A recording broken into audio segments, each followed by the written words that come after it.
इनका टुमारो हो ना हो, लेकिन हिसाब टुडे हो सकता है। हाँ? कैसे? भाई खाता आउट करो, खाता बुक डाउनलोड करो, ये ऑटोमेटिकली हिसाब करे, उधारी वापस लाए फटाफट। भेज दिया उसको हिसाब।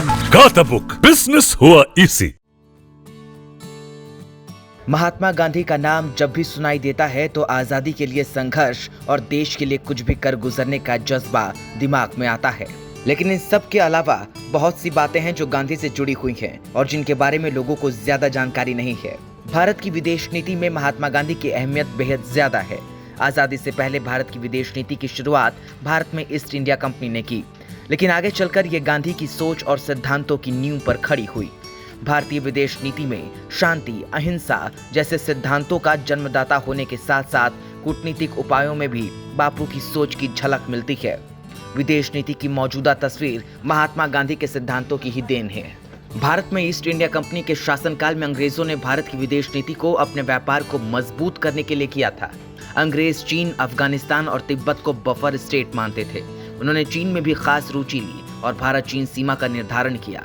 अंग्रेजों ने नेपाल, जिसे आज अरुणाचल प्रदेश कहते हैं, को भारतीय सीमा में ही रखा और भूटान और सिक्किम भारत की विदेश नीति के निर्माण की अवस्था और ऐतिहासिक विकास को ज्यादा अहमियत दी।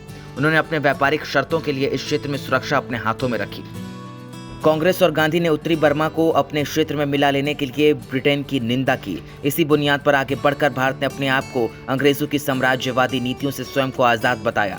इसी दौरान कांग्रेस ने भारत को बर्मा, अफगानिस्तान, ईरान, तिब्बत जैसे पड़ोसी राज्यों के खिलाफ सैनिक कार्यवाही किए जाने पर खेद जताया था। गांधी ही थे जिन्होंने अंग्रेजों की साम्राज्यवादी और उपनिवेशवादी सोच को चुनौती दी।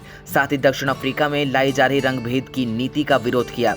यही सोच आगे चलकर आधुनिक भारत की विदेश नीति का आधार और सिद्धांत बनी। प्रथम विश्व युद्ध के बाद 1921 में कांग्रेस ने घोषणा की कि ब्रिटिश सरकार की नीतियां भारत की नीतियां नहीं हैं और न ही वो किसी तरह भारत की प्रतिनिधि हो सकती है। कांग्रेस ने यह भी ऐलान किया कि भारत को अपने पड़ोसी देशों से कोई खतरा और असुरक्षा की भावना नहीं है।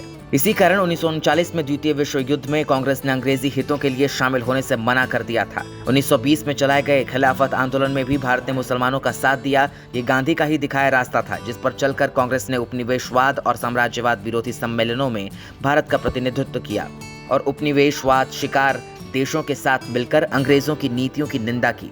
आज भी हमारा देश गांधी जी के दिखाए रास्ते पर ही आगे बढ़ते हुए दुनिया में अपनी गहरी छाप छोड़ रहा है।